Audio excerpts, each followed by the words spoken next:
राम राम भाई सभी साथियों को। आज हो चुकी है 5 अप्रैल 2024 और 5 अप्रैल 2024 की जो करंट अफेयर है हम ट्रिक के साथ में करने वाले हैं। तो उससे पहले आप चैनल पे नए हैं तो प्लीज़ सब्सक्राइब कर दीजिएगा। वीडियो अगर पसंद आए तो लाइक भी कर दीजिएगा। आइए स्टार्ट करते हैं। तो भाई 5 अप्रैल का जो पहला क्वेश्चन है उसमें बोल रहा है कि हाल ही में किसे जवाहरलाल नेहरू विश्वविद्यालय शिक्षक संघ का अध्यक्ष जो है निर्वाचित किया गया है। तो ये क्या है भाई, मौसमी बसु को। अब मौसमी बसु को क्यों किया है, कैसे याद करेंगे, देखिए भाई। अब याद करने के लिए आपके दिमाग में आएगा JNU, मतलब जवाहरलाल नेहरू यूनिवर्सिटी। तो अब देखेंगे ना, आप इसको ध्यान से देखोगे तो जवाहरलाल में छुपा हुआ जवान, और कौन जवान, कौन भाई, शिक्षक संघ का अध्यक्ष बनाया है। तो जवान शिक्षक की बात कर रहे हैं हम। तो जवान शिक्षक जो है ना, तो मतलब यहाँ पे ऐसे याद रखना आप, जवाहरलाल नेहरू जो यूनिवर्सिटी है उसमें शिक्षक जो है ना वो सारे के सारे जवान रखते हैं वे। तो क्या करते हैं वो, जैसे ही वो मौसम बदलता है ना, जैसे ही मौसम बदलता है वैसे ही शिक्षक भी बदल देते हैं। क्यों? क्योंकि जवाहरलाल यूनिवर्सिटी में जो शिक्षक हैं वो रहते हैं जवान। तो मौसम बदला वैसे ही क्या है, शिक्षक बदल दिया। तो मौसम से दिमाग में आएगा मौसम बसु। तो अभी फिलहाल जो है वो मौसम बसु को जो है जवाहरलाल नेहरू विश्वविद्यालय के शिक्षक संघ का अध्यक्ष बनाया गया है। तो यहाँ से यहाँ पर आराम से याद हो जाएगा। अब इसके बारे में देख लीजिए। जवाहरलाल नेहरू विश्वविद्यालय शिक्षक संघ JNUTA ने 2024-2025 के लिए नए पदाधिकारी को नियुक्ति की है, जिसमें स्कूल ऑफ इंटरनेशनल स्टडीज की प्रोफेसर हैं जिनका नाम है सुश्री मौसमी बसु को JNUTA के अध्यक्ष के रूप में नियुक्त किया गया है। तो ये देखिए भाई अगला क्वेश्चन। अगले क्वेश्चन में क्या बोला है, हाल ही में किसने FICCI महिला संगठन के अध्यक्ष का पदभार संभाला है। देखिए भाई, अगर मैं बात करूं ना तो FICCI, तो इसकी जो फुल फॉर्म है ना वो है भाई federation of Indian chamber of commerce and industry. अब इसको ध्यान देना एक बार। देखो यहां पर क्या है, federation of Indian chamber of commerce and industries है ना, इसमें भी एक महिला का संगठन जो है वो अलग है। तो यहां पर हम बात कर रहे हैं ना, वो कर रहे हैं महिला संगठन के अध्यक्ष की। मतलब FICCI तो एक ग्रुप हो गया, उसमें जो महिलाओं का जो संगठन है ना उसकी अध्यक्ष किसको बनाया है, तो वो बनाया है भाई जयश्री दास को। ठीक है, जयश्री दास वर्मा को, जयश्री दास वर्मा को बनाया है। तो याद कैसे करेंगे, देखिए। अब यहां से हमारे दिमाग में क्या आएगा, FICCI, जब एग्जाम जब बैठोगे ना आप तो उसमें साफ साफ लिखा आएगा FICCI महिला संगठन के अध्यक्ष। तो याद देखना भाई, जब राजा महाराजाओं का टाइम था ना तो महिलाएं क्या होती थी, महिलाएं का संगठन कुछ नहीं था भाई। महिलाएं क्या होती थी, हमेशा दासी होती थी भाई। महिलाएं क्या होती थी, दासी होती थी।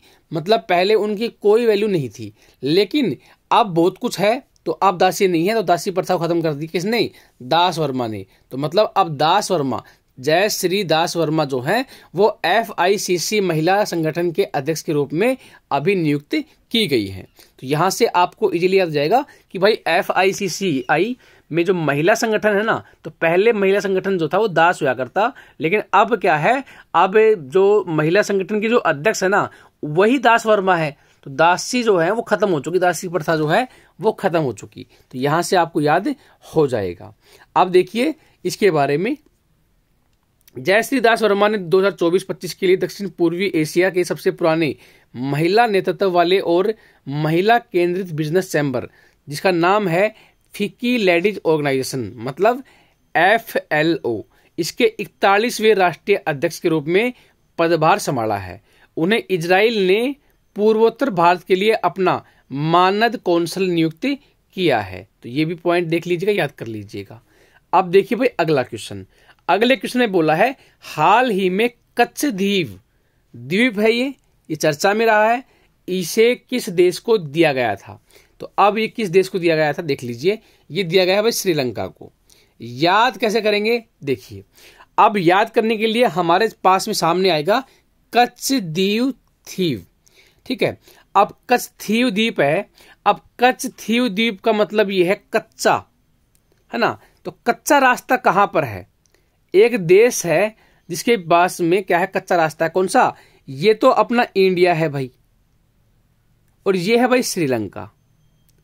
तो यहाँ पर क्या है, जो राम सेतु है ये पत्थरों से बना रखा है, तो कच्चा रास्ता है भाई। ये क्या है, ये है भाई कच्चा रास्ता। मतलब कच्छ द्वीप, मतलब कच्छ थीव द्वीप है ना, वो क्या है, वो भारत और श्रीलंका के बीच में है। क्या, कच्छ थीव द्वीप जो है वो भारत और श्रीलंका के बीच में है। याद कैसे करोगे, तो भाई कच्छ से दिमाग में है कच्चा, और कच्चा रास्ता जो है ना, तो वो है अपना राम सेतु, क्योंकि पत्थरों से बनाया हुआ कच्चा रास्ता, तो श्रीलंका में ये राइट आंसर हो जाएगा।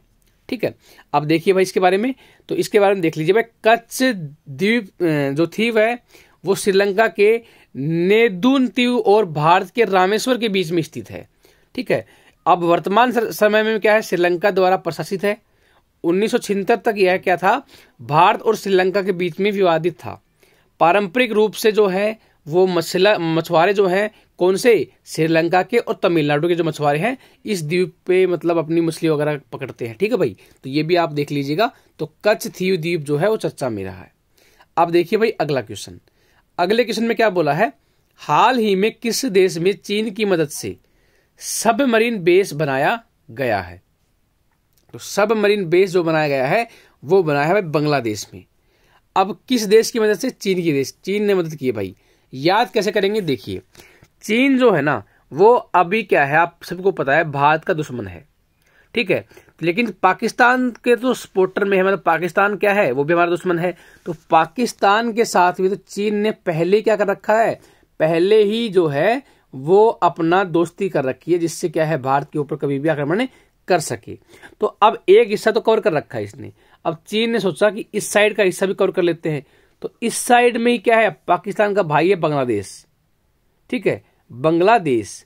ठीक है, तो यहां पर क्या है, अब चीन ने क्या किया, एक मदद की बांग्लादेश की कि सबमरीन बेस बना देते हैं यहाँ पे, जब कभी भी भारत के ऊपर आक्रमण करना होगा उस टाइम पर हम आक्रमण कर देंगे। तो यहां पर क्या है, चीन की मदद से एक सबमरीन बेस बनाया गया है बांग्लादेश में। ठीक है, पाकिस्तान की जरूरत नहीं थी क्योंकि पाकिस्तान में पहले ही उनके सब कुछ बन चुका है, अब बांग्लादेश में बना दिया जिससे भारत को घेर सके। ऐसे याद कर लीजिए, दिमाग में हमेशा के लिए याद हो जाएगा।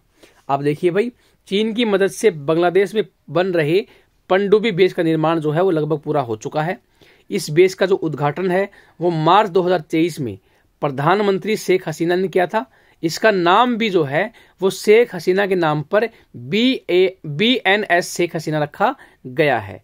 अब बांग्लादेश की राजधानी कौन सी है, तो ढाका जो है वो उसकी राजधानी भी है, सबसे बड़ा शहर भी है।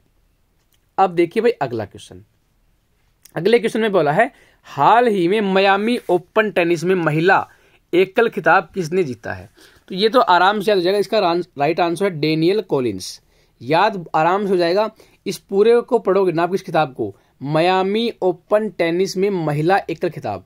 अगर आप इस महिला एकल खिताब को देखोगे तो भी आप याद कर सकते हो, इस मियामी को पढ़ोगे तो भी याद कर सकते हो। मैं दोनों तरीके से बता देता हूं आपको। जैसे मियामी आपके दिमाग में आई, तो मियामी जब सभी सामने आए तो दिमाग में क्या आएगा, भाई ये तो मायावी है, मतलब मायावी है। मियामी मतलब मायावी है, तो मायावी कौन होती है, डायन। डायन क्या होती है, मायावी होती है भाई, है ना। डायन जो होती है, चुड़ैल वगैरह होती हैं, डायन होती है, वो क्या होती है, मायावी होती हैं। तो यहाँ पे मायावी मतलब मियामी ओपन टेनिस में महिला एकल खिताब कौन जीतेगा, डायन जीतेगी भाई, डायन। तो डेनियल कॉलिंस, डायन छुपा हुआ ना इसमें, डेनियल कॉलिंस। तो यहां से याद कर लोगे, या फिर ऐसे याद कर लेना, महिलाओं में क्या है, एकल खिताब जीता है, तो महिलाएं जितनी भी थी ना, तो महिलाएं तो हार गई और डायन जीत गई। मतलब एक रेस थी जिसमें डायन भी मतलब पार्टिसिपेट किया जिसने, तो डायन जीत गई भाई। तो ऐसे याद कर लो आप, ठीक है। तो ऐसे याद कर लो कि महिलाओं के जो टेनिस में एक डायन भी थी, तो अगर महिलाएं कैसे जीतेंगी भाई, बिल्कुल नहीं जीत सकती। क्यों, क्योंकि वहां पे क्या है भाई, एक डायन भी है। तो आराम से याद हो जाएगा आपको कि डायन जो है वो जीत चुकी है, तो डायन से बनेगा डेनियल कॉलिंस। अब बात करें तो अमेरिका की है ये डेनियल कॉलिंस, जिन्होंने मियामी ओपन महिला एकल खिताब में जीता है, अमेरिकी टेनिस खिलाड़ी जो है, ठीक है। अब इन्होंने कैसे फाइनल में कजाकिस्तान को हराया है, ठीक है, उसके बाद में ये खिताब जीता है। यह उनका पहला जो है वो WTA 1000 खिताब, और 2021 के बाद उनका पहला खिताब था। अब देख लीजिएगा अगला क्वेश्चन। अगले क्वेश्चन में क्या बोला है, हाल ही में किस देश ने फोन पे से UPI पेमेंट की शुरुआत की है। देखिए हमने जो है अभी पिछले महीने मार्च में जो करंट अफेयर पढ़ी थी उसमें एक सवाल बताया था, जिसमें क्या था कि सबसे ज्यादा जो लेबर है ना वो कहाँ पर है। मतलब एक वीजा मतलब इंश्योरेंस किया गया था, स्वास्थ्य के लिए इंश्योरेंस किया था, एक्सीडेंटल मतलब दुर्घटना बीमा किया गया था, किसके द्वारा? यूएई, संयुक्त अरब अमीरात के द्वारा। तो हमने कैसे पढ़ा था कि वहां पर लेबर बहुत है अपने इंडिया की, तो वहां पर लेबर बहुत है ना, तो इंडिया का और मतलब यूएई का जो है ना थोड़ा मतलब अब क्या है, अच्छे बॉन्ड है। तो इस वजह से क्या कर दिया उन्होंने, इंडिया के जितने भी मतलब वहां पे लेबर काम कर रही है तो उनका क्या कर दिया, उनके लिए भाई एक दुर्घटना बीमा कर दिया। तो अब याद कैसे करेंगे, देखो यहां पर क्या है, फोन पे से यूपीआई पेमेंट। अब फोन पे से पेमेंट का मतलब ये है वहां पर लेबर है, तो लेबर क्या करेगी भाई, अपने पैसे अपने घर भेज सके और यहाँ के पैसे कभी जरूरत पड़े तो वहां भेजे जा सके। तो इसलिए क्या है, यूएई में क्या है, फोन पे ने अपनी यूपीआई पेमेंट जो है वो शुरू कर दी। यहाँ से याद कर लोगे भाई, यहाँ पे ऊंची ऊंची बिल्डिंगें हैं जिसका कंस्ट्रक्शन का काम करते हैं, तो इंडिया के मजदूर जाते हैं वहां पर, तो मजदूर वहां पर अगर फोन पे से कोई भी पेमेंट अपने घर पे भेजने के लिए, तो फोन पे ने अपने यूपीआई पेमेंट जो है वो यूएई में स्टार्ट कर दी है। इसके बारे में देख लीजिए। दुबई में क्या है, फोन पे ने एक नया फीचर लॉन्च कर दिया है, इसकी मदद से आप यूएई में भी आसानी से पेमेंट कर पाएंगे। आपको कुछ स्पेशल करने की जरूरत नहीं है, बस सिंपल यूपीआई पेमेंट करनी होगी। अब आप यूएई में भी आसानी से यूपीआई पेमेंट कर पाएंगे। इसको लेकर फोन पे ने दुबई के जो लीडिंग बैंक है, लीडिंग बैंक जिसका नाम है मासेर्क के साथ में पार्टनरशिप की है। तो इस बैंक के साथ पार्टनरशिप करने के बाद में अब यूपीआई पेमेंट हो पाएगी कहां पर, यूएई में। ठीक है भाई, तो ये हो चुकी है आज की करंट अफेयर। अच्छा एक क्वेश्चन और बच गया भाई।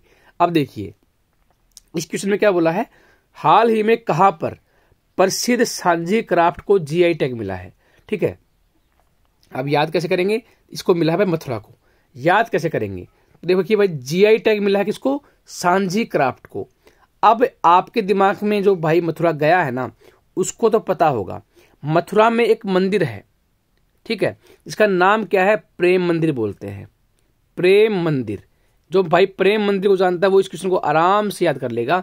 तो प्रेम मंदिर की खासियत क्या है, जैसे ही सांझ होती है, जैसे ही क्या है सांझ होती है, वैसे ही क्या है इसमें लाइटें जलने लग जाती है। मतलब रात को दृश्य जो है ना वो अलग ही होता है, लाइट ही लाइट होती है, कभी रंग बिरंगी लाइट आती है, कभी लाल पीली नीली हरी, मतलब अलग अलग तरीके की लाइट जो है वो जलती है किसमें, प्रेम मंदिर में।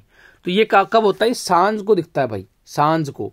तो अब आराम से याद जाएगा कि सांझी क्राफ्ट थी, सांझी के मतलब सांझी जो है उसको जीआई टैग मिला है, तो वो कहां पर होगी, वो भाई सांझ दिमाग में आती है मथुरा में होगी भाई, क्योंकि सांझ का जो नजारा है वो मथुरा में ही फेमस है। तो यहां से आपको इजीली याद जाएगा। तो भाई सांझी दिमाग में आती, सांझ आएगी दिमाग में, और सांझ आते प्रेम मंदिर कहाँ है, मथुरा में। ठीक है भाई, तो अब देखिए अगला इसके बारे में इंफॉर्मेशन। मथुरा के प्रसिद्ध सांझी क्राफ्ट को पहला जो है वो जीआई टैग मिला है। इसकी जो घोषणा है वो जिलाधिकारी जो है शैलेंद्र कुमार सिंह ने की है। मथुरा के छत्ता बाजार में स्थित मथुरा नाथ जी के मंदिर में प्रसिद्ध सांझी क्राफ्ट को जीआई टैग मिलने से मथुरा ब्रज का नाम रोशन हुआ है। तो ये है भाई आज की करंट अफेयर। कैसी लगी आपको करंट अफेयर, करंट सेक्शन मतलब कमेंट सेक्शन में आप बता सकते हो। बाकी वीडियो पसंद आई हो तो लाइक कर दीजिएगा, चैनल पे आप नए हैं तो सब्सक्राइब कर दीजिएगा। थैंक यू सो मच, मिलते हैं कल की वीडियो में, बाय, टेक केयर।